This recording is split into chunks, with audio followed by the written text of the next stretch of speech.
In progress. Assalamualaikum warahmatullahi wabarakatuh. Selamat malam, Bapak dan Ibu serta pendengar.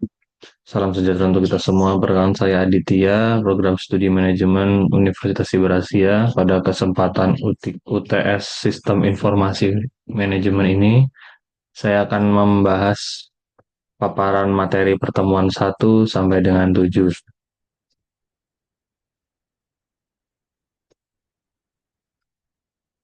Jadi, sistem informasi manajemen sesi 1, kita mulai dari pengertian komponen dan peran sistem informasi manajemen dalam organisasi. Pengertian sistem informasi manajemen atau SIM. Sistem informasi manajemen atau SIM merupakan kombinasi dari manusia, teknologi, dan prosedur organisasi yang dirancang untuk mengumpulkan, menyimpan, mengolah, dan menyebarkan informasi guna mendukung proses pengambilan keputusan, koordinasi, kontrol, analisis, dan visualisasi dalam organisasi. Menurut Laudon, dari karya mereka di tahun 2022, Management Information System is a business system designed to provide past, present, and projected information about internal operation and external intelligence relevant to the organization's goals. Artinya, SIM berfungsi menyediakan informasi yang akurat dan relevan untuk membantu manajer dalam merencanakan, mengendalikan, serta mengoperasikan kegiatan organisasi. Sementara itu, O'Brien dan Maracas pada tahun 2020 mendefinisikan SIM sebagai kumpulan komponen yang saling berinteraksi untuk mengumpulkan, memproses, menyimpan, dan menyebarkan informasi guna mendukung fungsi manajemen dan pengambilan keputusan dalam suatu organisasi. Dari berbagai definisi tersebut dapat disimpulkan bahwa SIM berperan penting sebagai alat bantu manajerial berbasis teknologi informasi yang memfasilitasi kegiatan organisasi agar lebih efisien, efektif, dan adaptif terhadap perubahan di lingkungan bisnis. Komponen utama sistem informasi itu ada, menurut Stern dan Reynolds pada tahun 2019, setiap sistem informasi terdiri dari 5 komponen yang saling berhubungan: perangkat keras, hardware, perangkat lunak, basis data, prosedur, serta manusianya itu sendiri. Peran sistem informasi manajemen dalam organisasi. Sistem informasi manajemen memiliki peran yang krusial dalam memastikan organisasi dalam beroperasi secara efisien dan beradaptasi terhadap perubahan lingkungan bisnis. Berperan utama SIM meliputi yang pertama, mendukung pengambilan keputusan, meningkatkan efisiensi, mendukung koordinasi dan komunikasi antar bagian, serta meningkatkan keunggulan kompetitif, mendukung perencanaan strategis organisasi, dan meningkatkan kualitas layanan dan kepuasan pelanggan. Hubungan SIM dengan fungsi-fungsi manajemen. Menurut teori manajemen klasik dari Fayol, fungsi manajemen meliputi perencanaan, perorganisasian, pengarahan, dan pengendalian. Dengan demikian, SIM bukan hanya adalah teknologi, tapi juga instrumen manajerial yang memperkuat fungsi-fungsi organisasi dalam mencapai tujuan. Kesimpulannya, sistem informasi manajemen adalah sistem terpadu yang menghubungkan teknologi manusia, dan proses bisnis untuk menghasilkan informasi yang berguna dalam mendukung kegiatan manajerial. Komponen-komponen SIM seperti hardware, software, database, prosedur, dan manusia bekerja secara sinergis untuk menyediakan data yang akurat dan relevan. Peran SIM dalam organisasi mencakup peningkatan efisiensi, mendukung pengambilan keputusan, memperkuat koordinasi antar bagian, serta membantu manajemen dalam mencapai keunggulan kompetitif. Dengan pemahaman konsep dasar ini, mahasiswa diharapkan dapat mengaitkan teori SIM dengan praktik nyata di dunia kerja, serta memahami bagaimana teknologi informasi menjadi faktor strategis dalam keberhasilan organisasi. Kita lanjut ke berikutnya, sesi 2, yaitu adalah data dan informasi. Data merupakan kumpulan simbol-simbol yang teratur, yang menyatakan jumlah aktivitas, benda, dan sebagainya. Sedangkan informasi adalah data yang telah diproses ke dalam bentuk yang berarti dan memiliki nilai guna untuk pengambilan keputusan oleh pemakainya. Argumen tersebut disampaikan oleh Gordon B. Davis pada tahun 2002. Data menurut Barry A. Cushing di tahun 1992, data terdiri dari sekumpulan karakter yang diterima sebagai masukan atau input untuk suatu sistem informasi serta diolah, sedangkan informasi diartikan sebagai keluarannya atau output dari suatu pengolahan data yang telah diorganisir dan berguna bagi orang yang menerimanya. Jenis data ada data berupa nilai berformat teks, cerita, video, atau audio.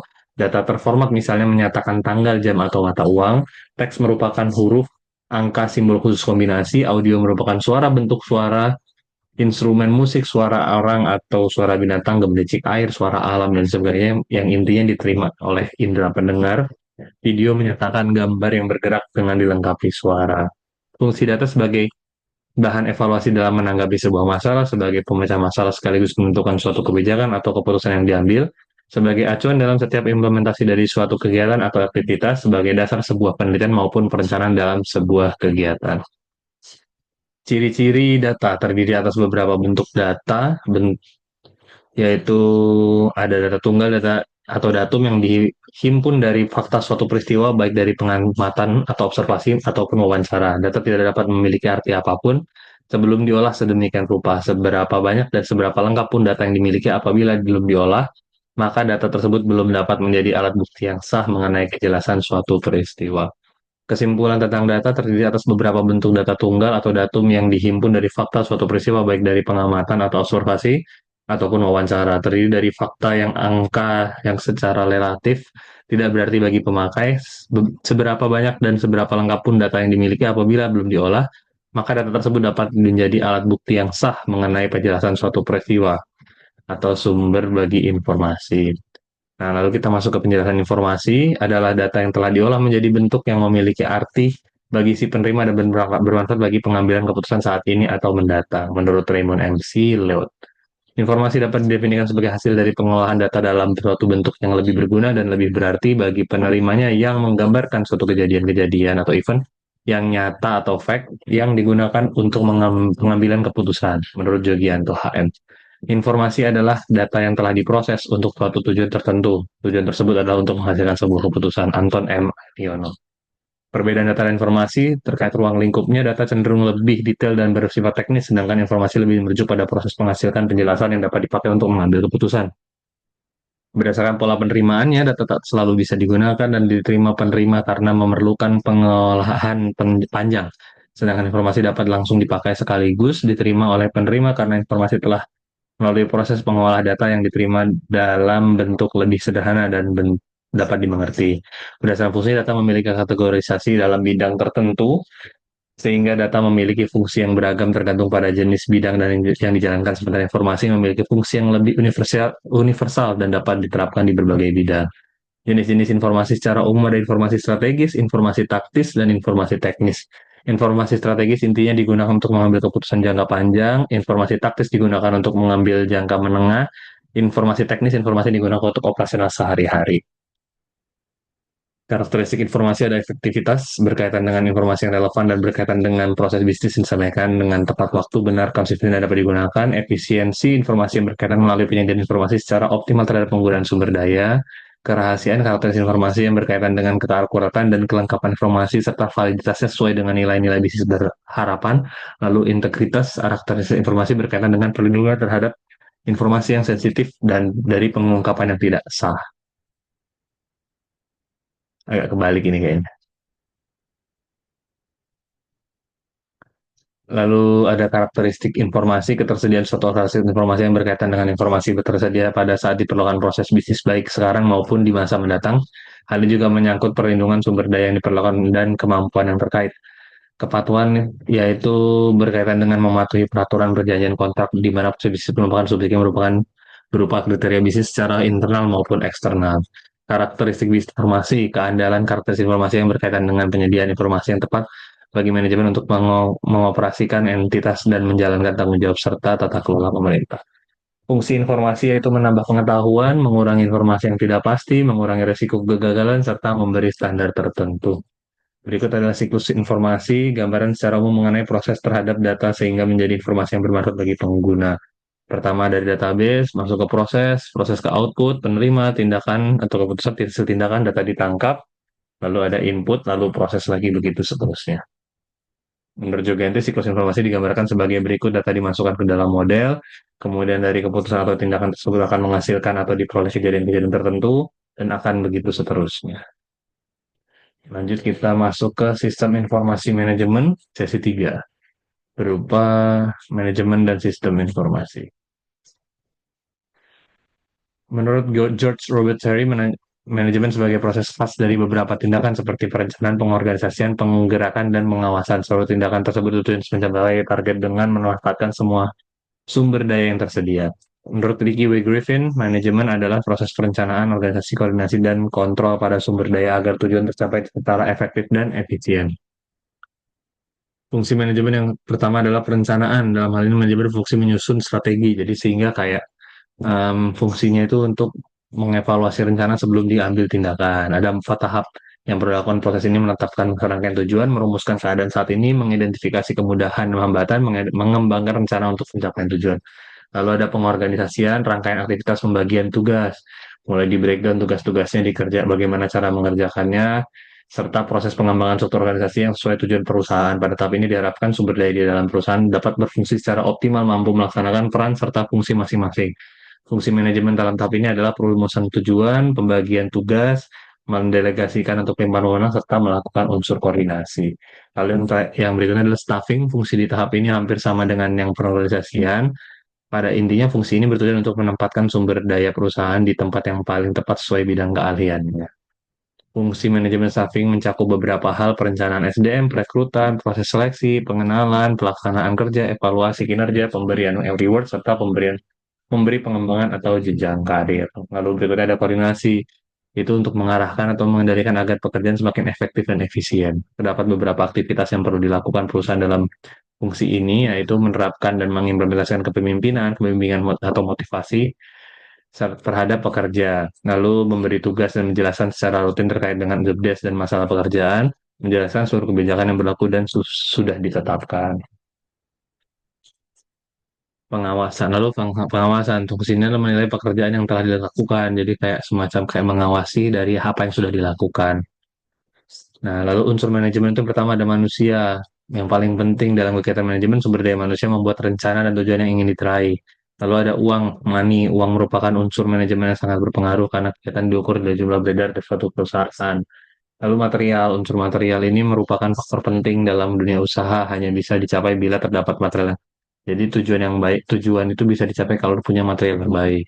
Lalu ada mesin, unsur mesin sangat dibutuhkan manusia untuk mempercepat atau mempermudah kegiatan atau tujuan mencapai target.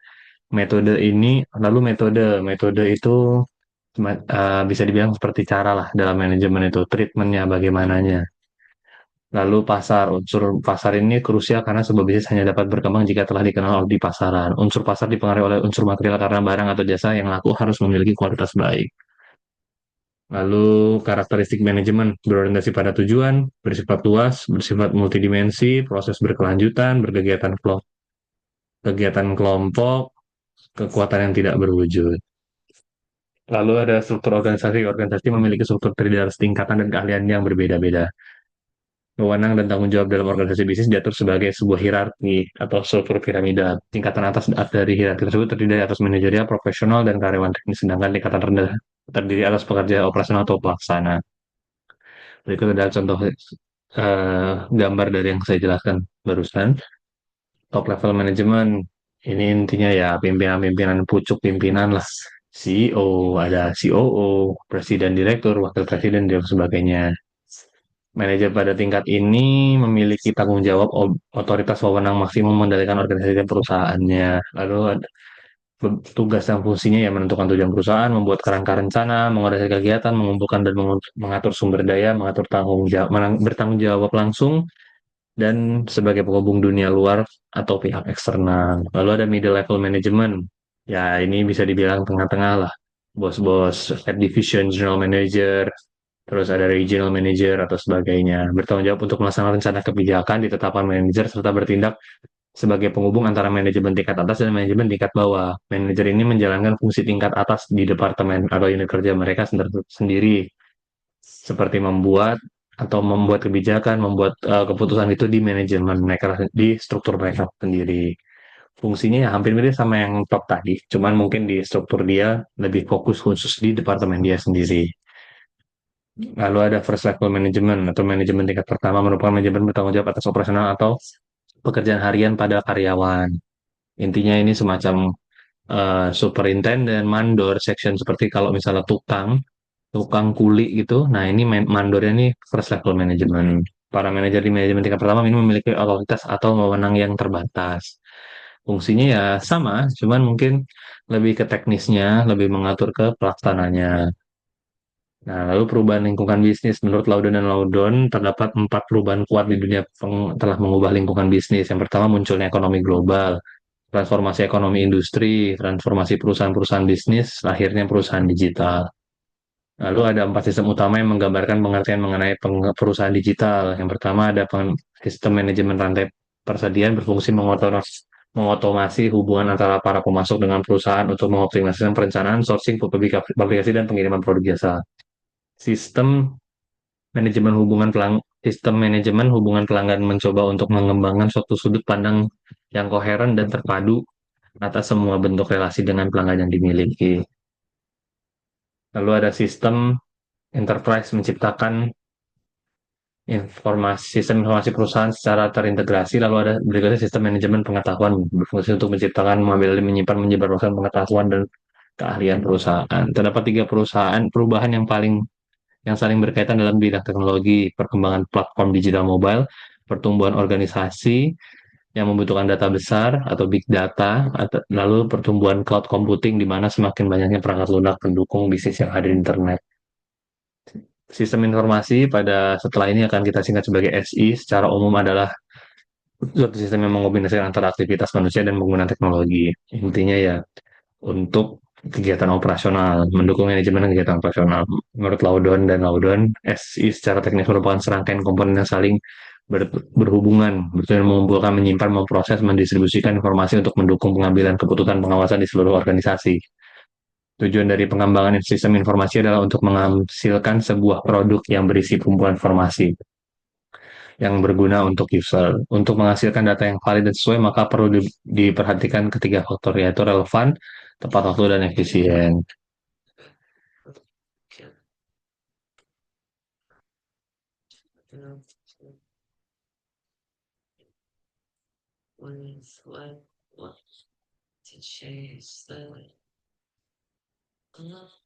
Beberapa fungsi dari SI diantaranya adalah sebagai berikut: mampu menjadi tingkat ketersediaan kualitas pengalaman dalam bentuk pengalaman dalam mengelola sebuah sistem informasi, mampu meningkatkan produktivitas kerja, menganalisa, meminimalisir kerugian, memberikan aksesibilitas baik pengguna.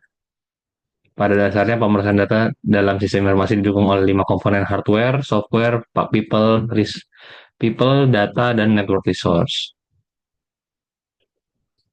Nah, hardware itu merupakan mesin ya, intinya alatnya lah, komputernya gitu. Kalau ada software itu intinya instruksi mengendalikan operasi komputer pemrosesan yang digunakan. Jadi di dalamnya hardware itu tadi. Lalu ada resource-nya atau brainware-nya. Brainware adalah manusianya. Jadi alat man behind the gun ini siapa sih gitu. Lalu ada prosedur, serangkaian aturan. Jadi setelah ada orangnya, ada alatnya sudah bisa digunakan. Nah, ini cara menggunakan itu semua. Bagaimana manusianya itu bekerja gitu. Lalu database ini kumpulan file-file yang berisi data yang saling berhubungan. Sedangkan database sistem adalah sejumlah perangkat keras dan lunak komputer serta pemakai yang secara terpadu bekerja menggunakan kombinasi dari database. Jadi database ini intinya kumpulan-kumpulan informasi yang bisa digunakan untuk menjalankan prosedur dalam rangka mengoperasikan hardware tadi, software tadi oleh si brainware-nya. Lalu kita masuk ke sesi keempat, yaitu sistem informasi manajemen berupa manajemen basis data dan sistem informasi berbasis komputer. Data adalah sumber daya penting organisasi. Tadi sudah saya jelaskan di pertemuan satu ya. Mungkin manajemen sumber daya data merupakan sebuah aktivitas manajerial mengapa teknologi sistem informasi seperti manajemen database dan lain-lain. Sistem manajemen basis data atau DBMS, Database Management System, adalah suatu aplikasi piranti lunak yang menyimpan struktur basis data itu sendiri. DBMS juga menerapkan mekanisme pengaman data, pemakaian data secara bersama, pemaksaan akurat data, dan lain-lain. Keunggulannya itu DBMS memiliki sistem performa baik dalam hal proses pengelolaan data yang cepat. Intinya lebih cepat lah, lebih efektif, lebih efisien. Integritas data dan juga integritas datanya lebih terjamin, masalah keamanannya. Lalu independensinya, DBMS ini memiliki keunggulan perubahan struktur database dimungkinkan terjadi tanpa harus mengubah aplikasi. Lalu ada sentralisasi data yang terpusat akan mempermudah mengelola database, serta yang terakhir adalah keamanan. Memiliki sistem keamanan yang lebih fleksibel.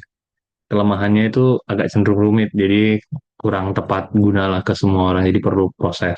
Lalu ada ukurannya, kerumitan banyaknya fungsi yang ada menyebabkan database merupakan banyak software mendukung yang mengakibatkan penambahan tempat penyimpanan. Jadi agak sulit lah untuk disimpan, jadi membutuhkan spesifikasi tertentu. Lalu ada biaya, ya ada harga, ada barang lah, karena barangnya bermanfaat, jadi biayanya juga cukup tinggi. Lalu ada biaya tambahan hardware, karena mungkin membutuhkan hardware yang kompatibel. Lalu ada biaya konversi, ada performanya pada dasar DBS untuk menyediakan banyak aplikasi, akibatnya mungkin beberapa aplikasi akan berjalan tidak seperti biasanya atau bisa disebut nge-lag. Resiko kegagalannya itu higher impact of failure. Peranan basis data dalam SIM. SIM berperan sebagai sistem karena mempunyai ruang lingkup yang relatif lebih luas, sedangkan sistem basis data merupakan subsistemnya karena menjadi bagian berada di bawah SIM. Jadi basis data itu adalah penunjang dari si SIM-nya itu tadi. Sistem basis data adalah sistem informasi yang mengintegrasikan kumpulan dari data-data saling berhubungan satu dengan yang lain untuk membuat tersedianya aplikasi yang bermacam-macam dalam satu organisasi. Nah, ada beberapa model struktur basis data yang itu model hierarki. Model ini menggunakan pola hubungan orang tua anak, parent child. Setiap orang tua bisa memiliki satu anak atau beberapa anak, tetapi satu anak hanya bisa memiliki satu orang tua. Lalu ada model jaringan. Model jaringan ini menyerupai model hierarkis. Perbedaan suatu simpul anak bisa memiliki lebih dari satu orang tua. Oleh karena itu sifatnya yang demikian model ini bisa menyatakan hubungan satu banding satu. Lalu ada model relasional. Model yang paling populer saat ini model ini menggunakan sekumpulan tabel berdimensi dua atau two dimension yang disebut relasi atau tabel dengan masing-masing relasi tersusun atas tuple dan atribut. Nah, ini berikut membuat basis data, menentukan kebutuhan data. Yang pertama, kita harus tentuin dulu nih kita mau ngambil data apa aja. Lalu kita menguraikan data yang mau data menggunakan teknik pemodelannya seperti apa, pemodelan datanya mau kayak gimana. Lalu yang berikutnya baru setelah kita tahu modelnya, kita mau bikin data apa, terus kita masukkan data itu ke dalam basis data.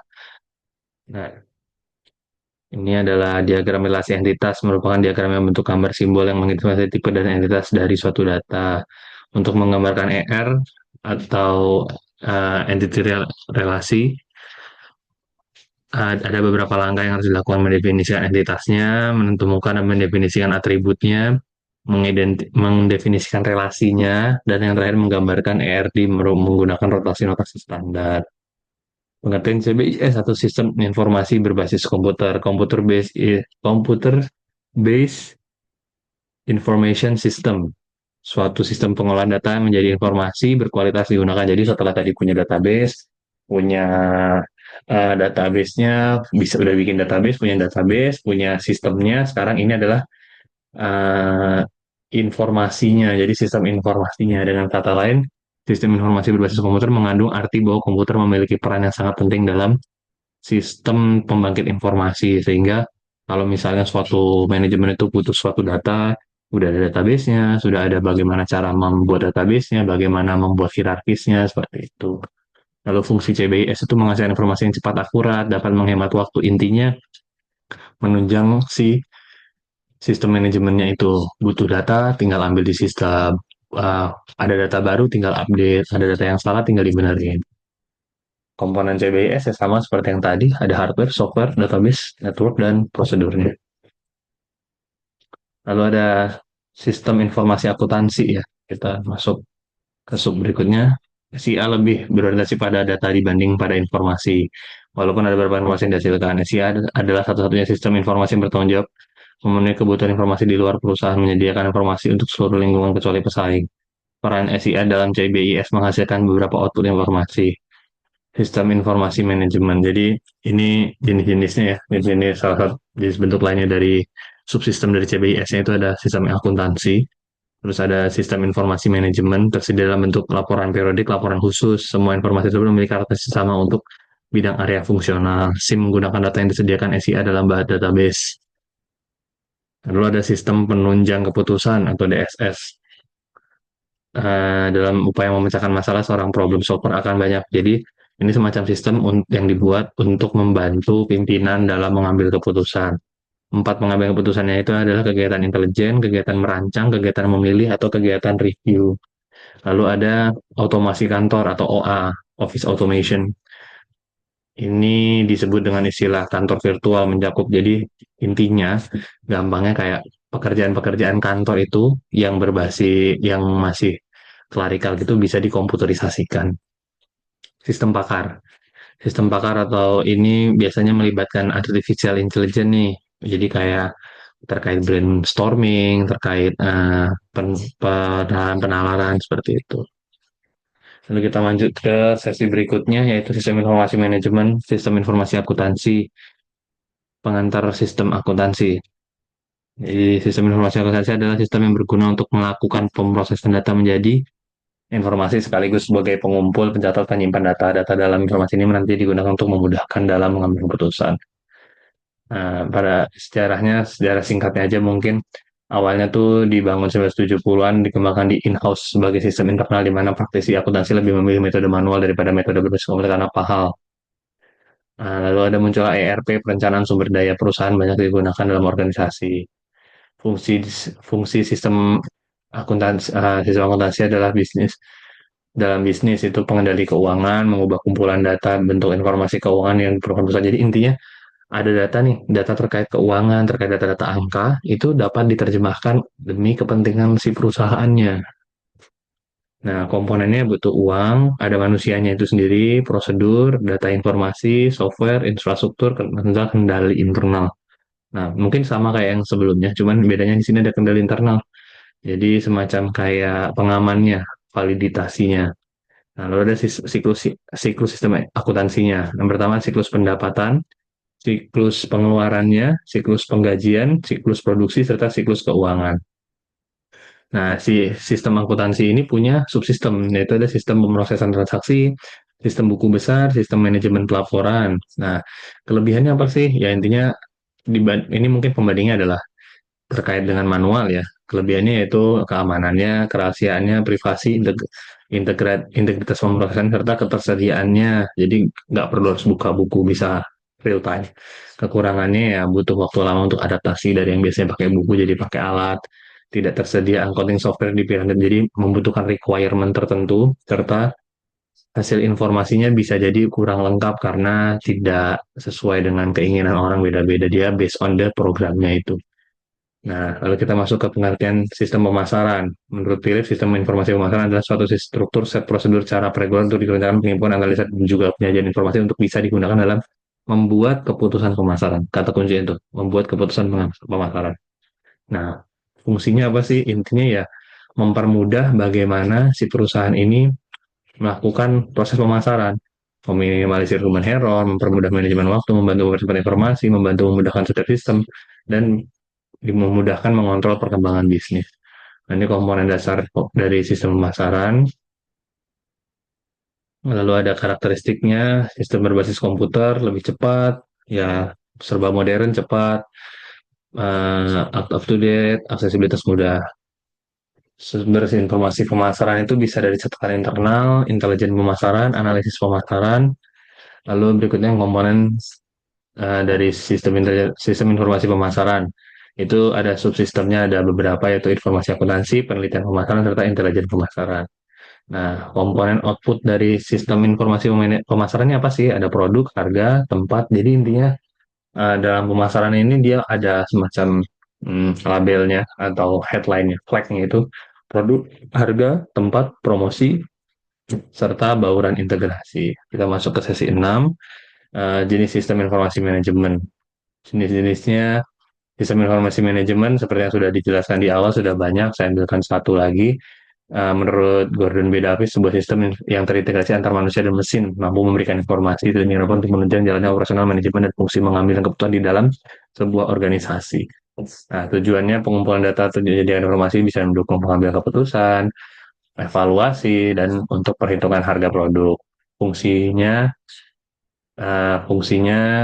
untuk membantu mempermudah dalam pendelegasian pekerjaan, intinya mendukung data yang tersedia, data tersaji lebih efektif serta dapat menjadi salah satu upaya untuk meningkatkan produktivitas, serta melalui sistem kerja yang terkoordinir dengan baik, sistem itu dapat meningkatkan kualitas sumber daya manusianya. Manfaatnya ya seperti fungsi, ya mencapai semua fungsinya tadi itu, ya mempermudah perusahaan lah dalam mencapai tujuannya. Pengertiannya Jadi sudah, manfaat. Oke, tahapannya pertama ada perencanaannya. Intinya perencanaan merupakan eh, tahapan perencanaan memiliki persyaratan untuk menetapkan tujuan mengidentifikasi. Jadi kita harus tahu dulu nih tujuannya apa, metode untuk mencapai sebuah tujuannya bagaimana. Lalu ada pengendalian. Nah, setelah kita tahu mau bagaimana caranya, kita pastikan tadi metodenya itu tuh berjalan lancar dan sesuai semestinya. Lalu ada pengambilan keputusan. Yang terakhir adalah ya bagaimana kita mau mengeksekusinya setelah kita tahu gambaran full semuanya. Nah, ini adalah piramida sistem informasi manajemen. Lalu jenis-jenis sistem informasi manajemen itu ada tingkat bawah atau operasional. Jadi ya intinya contohnya nih dalam bidang pemasaran aplikasi penjualan, aplikasi pesanan, aplikasi reservasi hotel dan sebagainya. Jadi benar-benar teknis antara si pengguna jasa dan si perusahaan di pertama kali berinteraksi. Lalu ada tingkat pengetahuan. Karena ini contohnya knowledge work system, engineering, office automation. Jadi bagaimana menjalankan si kantornya itu tadi, menjalankan si fungsi office-nya tadi dulu. Lalu ada tingkat manajemen menengah, misalnya manajemen information system, terus ada decision support system. Jadi ini lebih ke bagaimana sistem informasinya ini membantu fungsi dari si para pimpinannya. Tapi bukan pimpinan pucuk. Nah, ini pimpinan-pimpinan tingkat-tingkat manajerial. Nah, lalu ada sistem informasi manajemen di tingkat manajemen atas pucuk nih. Nah, yang contohnya nih ya intinya contohnya executive support system, expert system, nah atau bahkan enter artificial intelligence di sini fungsinya lebih ke bagaimana membantu memanajerial perusahaan secara garis besar, melihat grafik pertumbuhan perusahaan atau bahkan brainstorming menggunakan kecerdasan artifisial gitu. Lalu kita masuk ke pertemuan terakhir yaitu sistem pendukung keputusan. SPK, sistem pendukung keputusan itu atau disebut decision support system, bagian dari informasi berbasis komputer. eh, per- intinya SPK ini membantu si pimpinan itu untuk mengambil sebuah keputusan berdasarkan data yang sudah dimiliki gitu loh.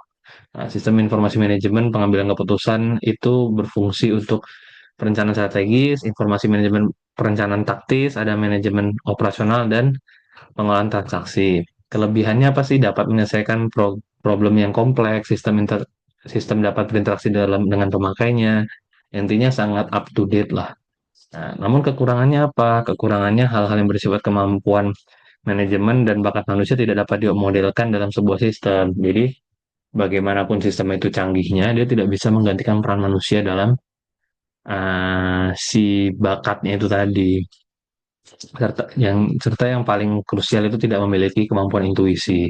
Jadi sisi kemanusiaan humanity-nya itu nggak ada. Nah, tujuannya apa sih? Membantu manajer dalam membuat keputusan, mendukung keputusan manajer serta berkaitan tiga prinsip dasar DSS yaitu struktur masalah, dukungan keputusan, dan efektivitas keputusan. Nah, lalu tahapannya bagaimana sih menggunakan DSS ini? Yang pertama tahapan pemahaman, intelligent phase, tahapan perancangan, tahap pemilihan, tahap implementasi. Nah, lalu susunan DSS ini ada database-nya, ada model base, sama software system, dan antarmuka atau user interface, sebenarnya bukan antarmuka.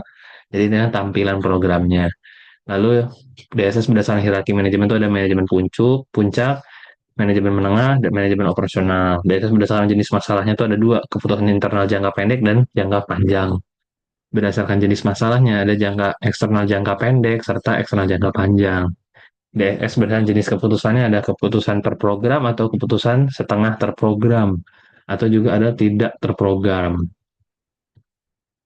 Ya, mungkin demikian yang dapat saya sampaikan karena keterbatasan waktu. Mohon izin saya menyingkat sehingga intinya yang dapat saya simpulkan adalah sistem informasi manajemen ini berfungsi bagaimana kita sebagai manusia berupaya menciptakan berbagai hal atau sumber daya yang dapat mendukung kita dalam mengambil keputusan baik yang membantu manusia dalam mengambil keputusan baik dalam tingkatan pucuk, dalam tingkatan manajerial menengah, baik dalam tingkatan manajerial operasional maupun dalam tingkat manajerial pelaksana serta atau pelaksana itu sendiri. Karena dengan dengan kita bisa mengoptimalkan sistem informasi manajemen, dengan begitu kita dapat meningkatkan efektivitas dan efisiensi suatu perusahaan. Demikian Bapak yang dapat saya sampaikan. Kurang lebihnya mohon maaf saya akhiri video saya. Wabillahi taufiq wal hidayah. Wassalamualaikum warahmatullahi wabarakatuh.